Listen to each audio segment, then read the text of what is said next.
Have you ever noticed that your money just doesn't stretch the way it used to?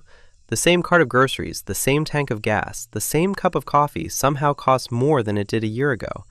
That feeling has a name, and right now, in 2026, millions of people are feeling it more than they have in years. It's called inflation, and in the next few minutes, you're going to understand exactly what it is, why it happens, and how it quietly shapes your money every single day. I promise to keep it simple. Welcome to Carter Teaches, where we break down money and the economy in a way that actually makes sense. Quick note before we start. This is for education, not financial advice. Let's begin with what inflation really is, because most people get it wrong. Inflation does not simply mean prices are high. It means prices rise over time, and because of that, your money loses purchasing power.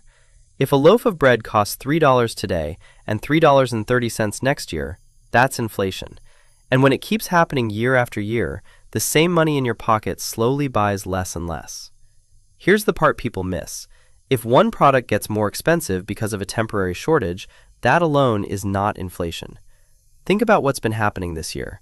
Energy prices have surged dramatically in 2026, with gasoline jumping sharply after tensions with iron pushed oil higher. That kind of spike is a price shock.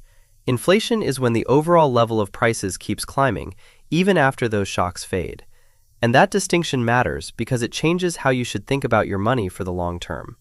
So let's talk about purchasing power, because this is where inflation actually touches your life. Purchasing power is simply how much your money can buy. When inflation exists, that power shrinks. The same $20 buys less bread, less gas, less of everything. When inflation is low and stable, this happens slowly, so slowly you barely notice. But when inflation runs hot, your money loses value fast. Right now, in 2026, U.S. inflation has climbed back above 4%, the highest it's been in about 3 years. That means even if the number in your bank account stays the same, its real value is quietly shrinking. This is exactly why holding large amounts of cash for years can be surprisingly risky. Now, you might be wondering, how do we even measure inflation? You can't feel the whole economy at once. So economists use a tool called the Consumer Price Index, or CPI. Picture a giant shopping basket filled with the things a typical household buys: food, housing, gas, electricity, healthcare, everyday expenses. Statistical agencies track the price of that basket month after month. When the basket gets more expensive, inflation is rising. When prices settle, inflation slows. It's the economy's price thermometer. But here's something important. The official inflation number is an average, and no one is truly average. If you spend a big share of your income on rent, gas, and food, 3 things hit hard in 2026, your personal inflation may be much higher than the number on the news. So when you feel like prices are rising faster than the reports say, you're not imagining it. You're experiencing your own personal inflation, and you're not wrong. So where does inflation actually come from? There are 3 main forces. The first is demand.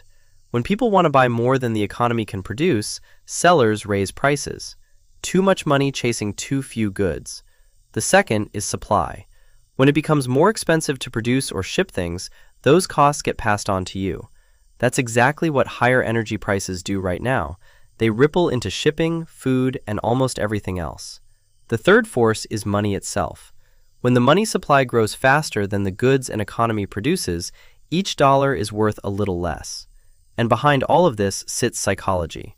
If people expect prices to rise, workers ask for higher wages, businesses raise prices early, and shoppers buy now instead of later. Expectations can turn inflation into a cycle that feeds itself.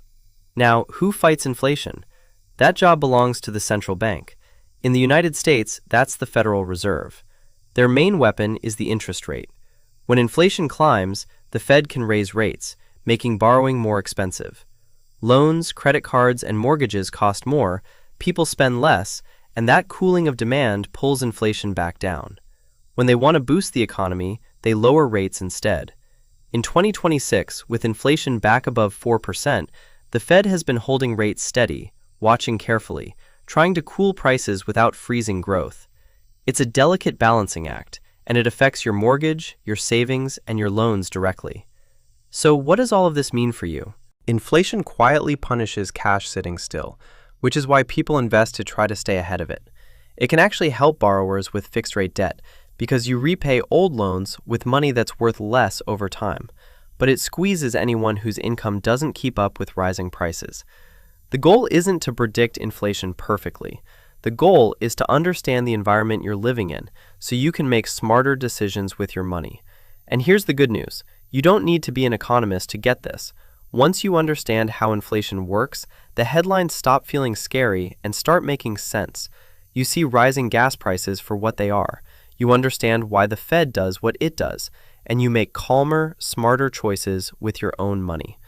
If this helped inflation finally click for you, do me a quick favor and hit like, and subscribe to Carter Teaches so you never stop growing your money knowledge. Thanks for watching, and I'll see you in the next one.